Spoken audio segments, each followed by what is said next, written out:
सैला होगा। मैं न रहे पास न बजे बांसुरी, और मैं इस देवकी के साथ साथ मेरे काल को भी आज ही मैं मान दूं। लेकिन वासुदेव जी महाराज सत्संगी थे, विवेकी थे। उन्होंने कहा भैया अगर आपको डर है कि इसके पुत्र के द्वारा अष्टम गर्भ से आपका काल आएगा, और वो भी आपको देवताओं ने कहा है, तो भैया मैं इसके एक एक पुत्र को आपको मैं दे दूंगा, और इसे मत मारिए। वासुदेव जी जानते थे बंधुओं कि अगर किसी का काल रहेगा तो काल कभी टलेगा नहीं, काल वहीं पे आकर के उसे मारेगा। वासुदेव जी जानते थे अगर देववाणी हुआ है, आकाशवाणी में कहा गया है, तो निश्चित ही होगा। यही सोच करके कंस ने उन दोनों को, देवकी वासुदेव जी को कारागृह में बंद कर दिया। देवकी वासुदेव दोनों कारागृह में बंद हुए। 1 वर्ष के बाद उनके घर में देवकी वासुदेव का काल गृह में, उस जेल में बंद है, और प्रथम पुत्र हुआ। कंस को ले जाकर के दिया। कंस ने प्रेम भाव से तो उसे छोड़ देने को चाहा, क्योंकि प्रथम पुत्र है, मेरा काल तो 8वां है। लेकिन नारद जी ने आकर के उन्हें पाप कर्म को और बढ़ाने के लिए उन्हें कह दिया, अरे राजन, देवता लोग चालाक हैं, अगर कहीं ये 8वां यही होगा तो नारद जी के बातों ने आकर के कंस उस पुत्र को पटक करके मार दिया। एक के बाद एक पुत्र को कंस मारते गया। 6 पुत्र को मार दिया। जब 7वां पुत्र हुआ तो 7वां पुत्र को भगवान ने माया के द्वारा देवकी मैया के गर्भ से उसे संकर्षण के द्वारा उसे रोहिणी के गर्भ में पहुंचा दिया। और ये रोहिणी कौन है? ये रोहिणी भी वासुदेव जी की पत्नी है, लेकिन उस समय कंस के अत्याचार की वजह से वो नंद और यशोदा के घर में रहती थी। नंद यशोदा के घर में रोहिणी मैया रहती थी।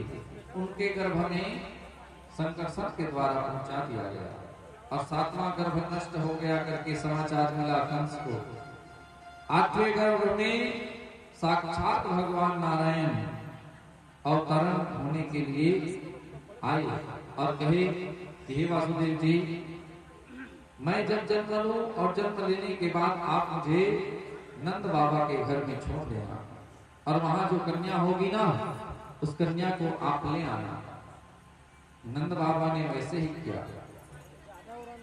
वहीं पे जन्म हुआ। देवताओं ने गर्भ स्तुति करी, देवता प्रसन्न हुए। क्यों? जब जब होई धर्म के हानि, बाढ़हि असुर अधम अभिमानी, बाढ़हि असुर अधम अभिमानी। जब जब होई धर्म की हानि, जब जब होई धर्म की हानि, बाढ़हि असुर अधम अभिमानी, बाढ़हि असुर अधम अभिमानी। तब तब धरी प्रभु विविध शरीरा, तब तब धरी प्रभु विविध शरीरा, तब तब धरी प्रभु विविध शरीरा, तब तब धरी प्रभु विविध शरीरा। करहि कृपा निधि सज्जन पीरा, करहि कृपा निधि सज्जन पीरा। मंगल भवन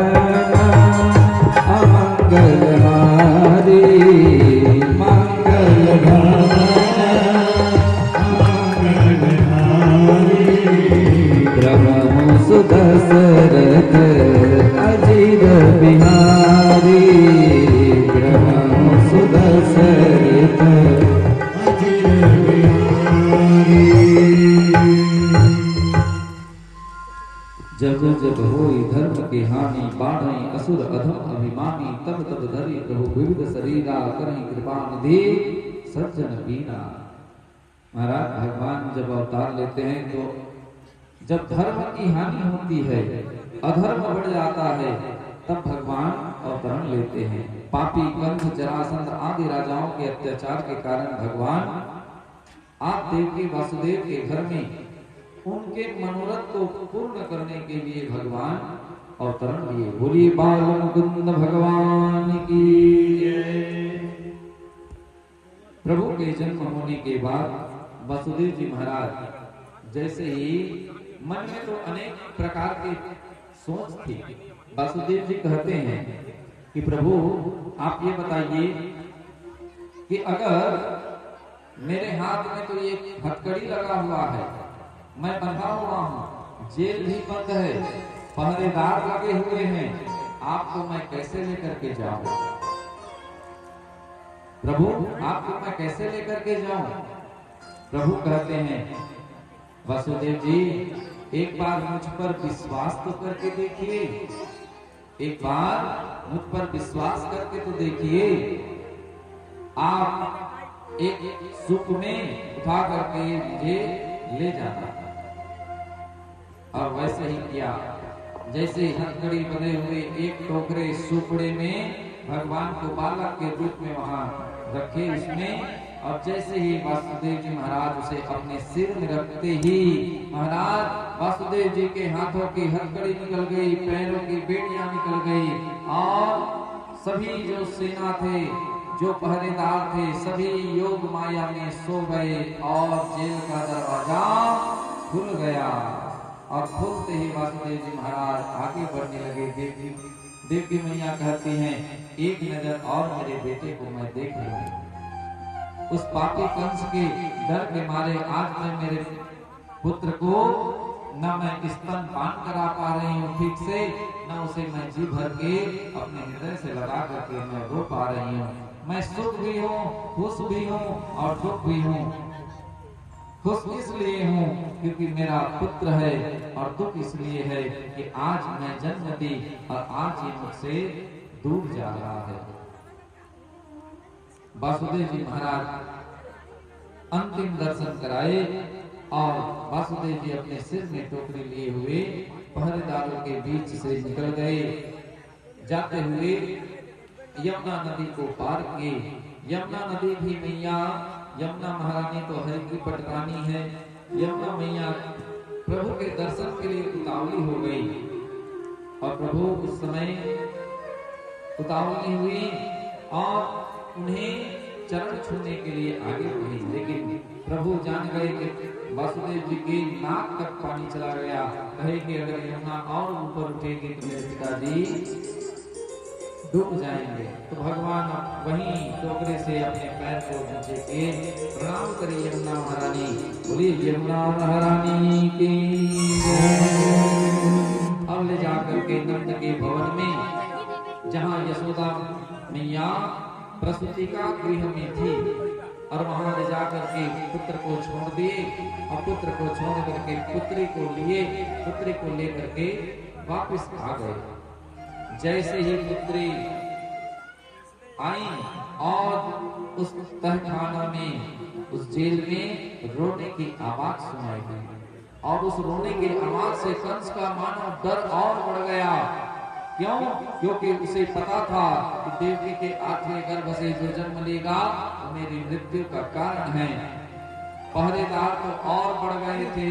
पहरेदार ने जाकर के सूचना दी कि हे महाराज कंस, देवकी के गर्भ से एक पुत्री का जन्म हुआ है, और उस पुत्री को लेकर के वासुदेव जी महाराज कंस के पास गए और कंस को कहते हैं कि भैया ये लो, देवकी के 8वें गर्भ से ये पुत्री हुई है। जैसे ही पुत्री को पकड़े और कंस उसे, उस पुत्री को भी उन बाकी पुत्रों के जैसे मारने के लिए जैसे ही उठाया, मारने के लिए पटकने ही वाला था, उसी समय योग माया तो पुत्री के रूप में दुर्गा मैया प्रकट हो गई।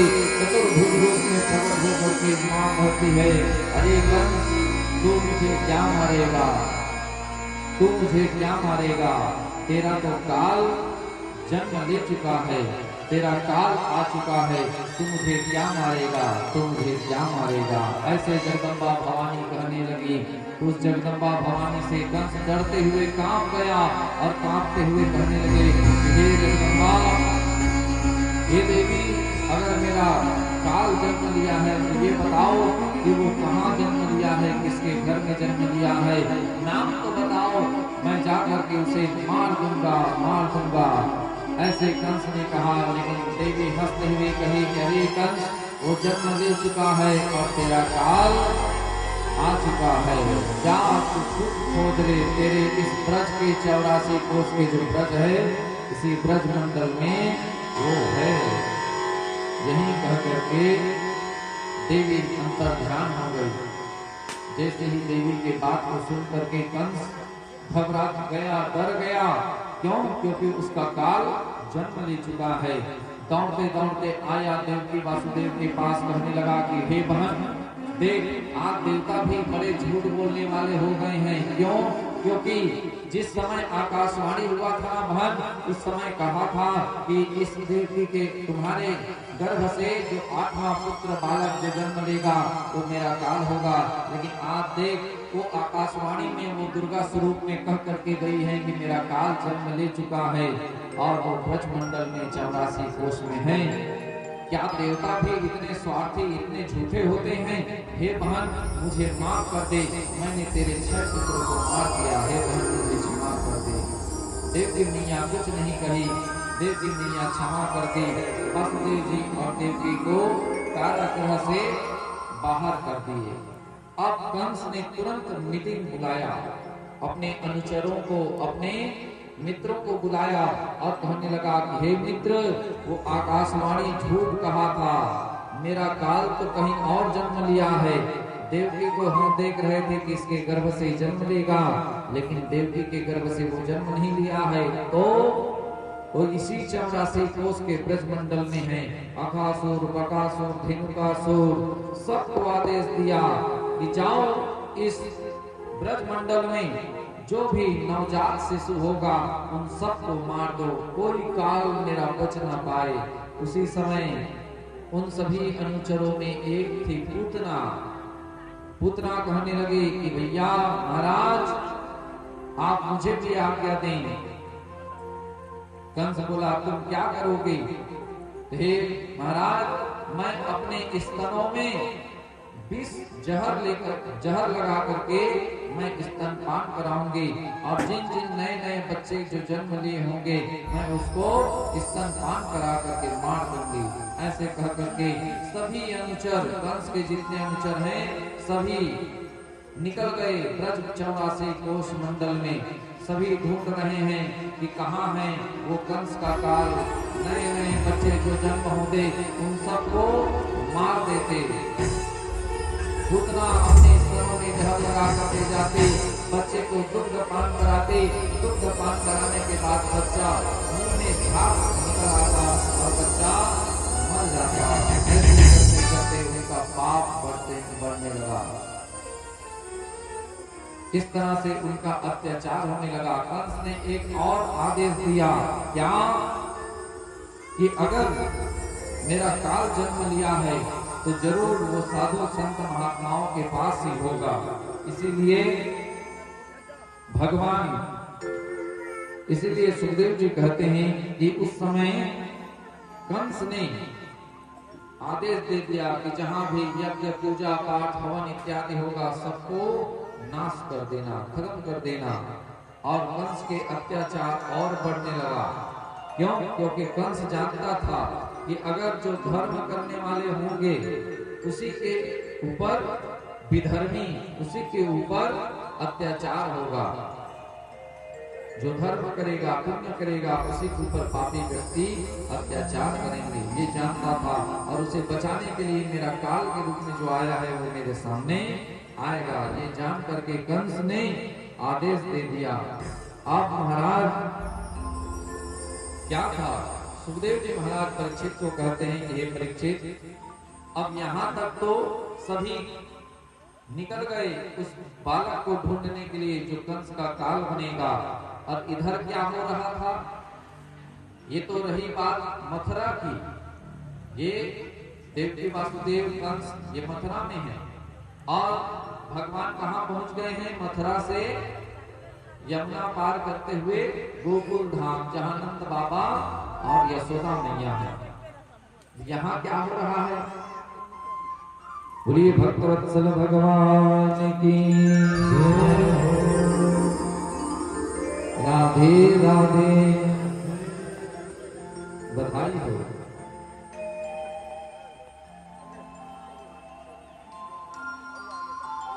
कल तो बड़े जोर जोर से कर रहे थे, बधाई हो बधाई हो बधाई हो। एक दिन में कैसे भैया, यहाँ के छठी होते एक दिन, ध्यान से सुनिए, अपन गांव के छठी प्रधान एक दिन, पड़ोसी के छठी होते 2 दिन। कब, एक दिन तुम्हार पहुना, एक दिन ओकर पहुना, 2 दिन। हाँ, जैसे सादराम भैया अगर आवो छठी में तो थोड़ी दूर को और तो घर में देखो कि यहाँ फल रुके तो 2 दिन की व्यवस्था, छठी एक, लेकिन वहां 2 दिन। अब भगवान के 2 दिन, सही बोला थे, 2 दिन, 2 दिन आगे तो पापा पूछते बोली भक्त भगवान के। कहने का भाव यही है कि आज नंद बाबा 90 बरस के हैं और यशोदा मैया हैं 80 बरस के। अब सोचिए, नंद और यशोदा के घर में लाला का जन्म होने से 1 महीने पहले की बात है। हाँ, 1 महीने पहले की बात और 1 साल पहले की बात। ये जो कथा है वो 1 वर्ष पूर्व की कथा है। एक दिन नंद बाबा अपने, नंद उसको कहते हैं जिसके पास 10 लाख 50 लाख गौ माता रहती हैं। हाँ, उनको नंद कहते हैं। 10 लाख 5 लाख गाय, उसको उपनंद कहते हैं, नंद उपनंद। तो आज नंद बाबा उनके गोकुल धाम में साधु संत महात्मा आए थे। अब साधु संत महात्मा आए थे, अब नंद बाबा 90 बरस के हो गए हैं और यशोदा मैया हो गई हैं 80 बरस की। लेकिन घर में कोई पुत्र नहीं, न कोई लाला न कोई लाली है। तो अब वो खूब भगवान का सेवा पूजा करते और अपना गौ पालन करते। अब एक दिन गौ पालन करते करते एक दिन उनके घर में साधु संत महात्मा आए। अब साधु संत महात्माओं के लिए बढ़िया दूध दही मक्खन घी मस्त रोटी खिला खिला करके साधु संतों को खुश कर दिए। अब साधु संत महात्मा जब जाने लगे, तब जाने लगे तो नंद बाबा यशोदा मैया जब प्रणाम करने लगी ना, तो साधु संत के मुख से निकल गया पुत्रवान भवः। और साधु संत के मुख से निकल गया पुत्रवान भवः, आपको पुत्र हो। नंद बाबा कहते हैं कि अरे महाराज, आप क्यों झूठ बोल रहे हो? मैं तो 90 बरस का, मेरी पत्नी 80 बरस की, और ये बूढ़ा हो गए हैं, अब हमें कौन सा पुत्र होगा? साधु संतों ने कहा, नंद बाबा आप ऐसा ना बोलिए, अगर हमारे मुख से निकला है तो भगवान ने उसको सिद्ध करने के लिए कहा है। तो अच्छा, हमारे लिए अब और एक व्यवस्था करिए, अब आज से आपके घर में संतान गोपाल का पाठ करेंगे, और आपके घर में हम संतान गोपाल का पाठ करेंगे और भगवान के उस लेख को भी हम सिद्ध करेंगे और आपके घर में पुत्र जरूर होगा। ऐसे कहकर के साधु संत महात्मा पूजा पाठ की व्यवस्था करने लगे, यज्ञ कराने लगे, पुत्र संतान गोपाल के पाठ करने लगे। और इधर नंद बाबा भी अब साधुओं के प्रेम में वो भी माला लेकर के बैठ गए कि चलो मेरा पुत्र हो जाए, पुत्र हो जाए। अब ऐसे कह करके सेवा करने लगे। और जैसे ही पूजन पाठ हो रहा था उसी बीच उनको पता चला कि यशोदा गर्भ में है। जैसे ही पता चला यशोदा गर्भ में है, नंद बाबा खुश हो गए। अरे इस बूढ़े अवस्था में भी मैं पिता बनने वाला हूँ। इस खुशी के मारे अपनी बहन जो नंदा सुनंदा है उनको 2 महीने पहले नंद बाबा अपने घर में बुला करके रख लिए और कहें, हे देवी अब तुम ज्यादा काम मत करना, मेरी बहन है ना ये आ गए हैं। और यही हुआ। आप यशोदा मैया जैसे खावे वैसे खिलावे, नंदा सुनंदा दोनों सेवा करने लगी। और एक दिन ऐसे आया, प्रवस काल की वायु पीड़ा हुई और प्रवस काल की वायु पीड़ा में अब वहां जाकर के प्रसूति का गृह, वहां यशोदा मैया लेटी हुई थी। अब धीरे धीरे क्या हुआ कि यशोदा मैया अब बालक को जन्म देने के लिए वहां प्रसूति का गृह में गई और वहां जाकर के उनको योग माया के द्वारा निद्रा हो गई। अब उनको हुआ, एक कन्या हुई। यशोदा मैया के गर्भ से एक कन्या का जन्म हुआ जो आदि शक्ति मां जगत जननी के रूप में उनके यहाँ जन्म ली। बोली आदि शक्ति मां जगत जननी मैया की जय। अब जन्म ली। अब उस समय अब ये बात, ये घटना नंद बाबा को नहीं पता। अब इधर नंद बाबा सभी साधु संत महात्माओं के पास बैठ करके माला जप रहे हैं। अब माला जप क्या कर रहे हैं कि भगवान मेरे घर में कोई पुत्र हो जाए, कोई पुत्र हो जाए, कोई संतान हो जाए। भगवान के साथ नाम जप कर रहे हैं और सभी साधु संत महात्मा भी जप कर रहे हैं। उसी समय रात्रि के समय में हुआ। अब जब सुबह हुआ, अगले सुबह तो नंद बाबा मस्त चंदन तिलक लगा कर पूजा कर रहे हैं। उसी समय नंदा जो है, नंदा गई कि इतने समय हो गई यशोदा मैया के कोई खैर खबर नहीं है। अब जाकर के जैसे ही नंदा ने देखी तो उस समय वासुदेव जी महाराज उसी रात को आकर के उस कन्या को ले जा करके उसी वासुदेव जी महाराज अपने पुत्र को वहां छोड़ दिए थे और अपने पुत्र को छोड़कर कन्या ले गए थे। अब इस बात के पता न माता यशोदा को है, न नंद बाबा को, न किसी को।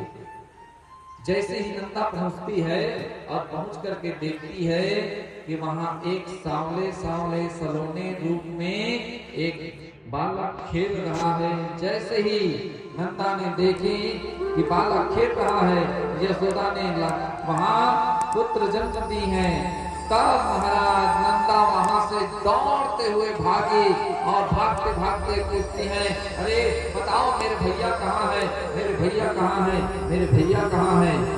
ऐसे दौड़ लगाई। सब लोगों ने पूछा, अरे क्या हुआ है, बताओ तो, बताओ क्या हुआ है।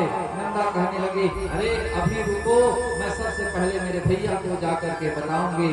तो कहे कि जाओ, महाराज लोगों के साथ में वो भी माला जाप कर रहे हैं, वहीं पर हैं। और ऐसे कह करके नंदा दौड़ते दौड़ते दौड़ते पहुंची भैया के पास और उधर नंद बाबा माला जप कर रहे हैं। क्या जप कर रहे हैं? अभी तो भयो ना, आगे पतो ना, अभी तो हुआ नहीं है और आगे पता नहीं है। देखिए माला जप कर रहे हैं, ओम नमो भगवते वासुदेवाय का जप करते हैं संतान गोपाल पुत्र प्राप्ति के लिए। ओम नमो भगवते वासुदेवाय का जप कर रहे हैं, लेकिन आज माँ यशोदा गर्भ में है, गर्भ प्रवस काल में है, पुत्र को जन्म देने वाली है। तो उस समय नंद बाबा यही मंत्र जप कर रहे हैं। अभी तो भयो नाए, आगे पतो नाए, अभी हुआ नहीं है, आगे पता नहीं है। अब जैसे ही माला आगे फिरा रहे थे, नंदा जाकर के कहने लगे, भैया सुनो, भैया आपको एक खबर देनी है, लेकिन सबसे पहले ये बताओ कि आप मुझे दोगे क्या। अब बहन है, बहन बुआ की खुशी की क्या बात है। जाकर के कहने लगे कि भैया आप मुझे क्या दोगे पहले बताओ, उसके बाद मैं एक समाचार दूंगी। नंद बाबा अपने कमर से निकाले तिजोरी की चाबी और कहे, ले बहन, ये ले तिजोरी की चाबी, तुझको जो मन करे तू ले लेना। तो नंदा भी चतुर थी, कहने लगा कि वो यशोदा मैया के 9 लाख का हार है ना, हाँ वो मुझे दे देना। हाँ 9 लाख का हार है ना, वो मुझे दे दे। अरे 9 लाख का क्या, तुम्हारे लिए तो 10-10 9 लाख का दे दूं मैं, तो बता पहले क्या बात है। जैसे ही नंदा समझ गई कि अब भैया मुझे देने वाले हैं, ऐसे ही कह करके चुपचाप नंद बाबा के कान के पास जाती है, कहती है, भैया तो है लाला जायो है।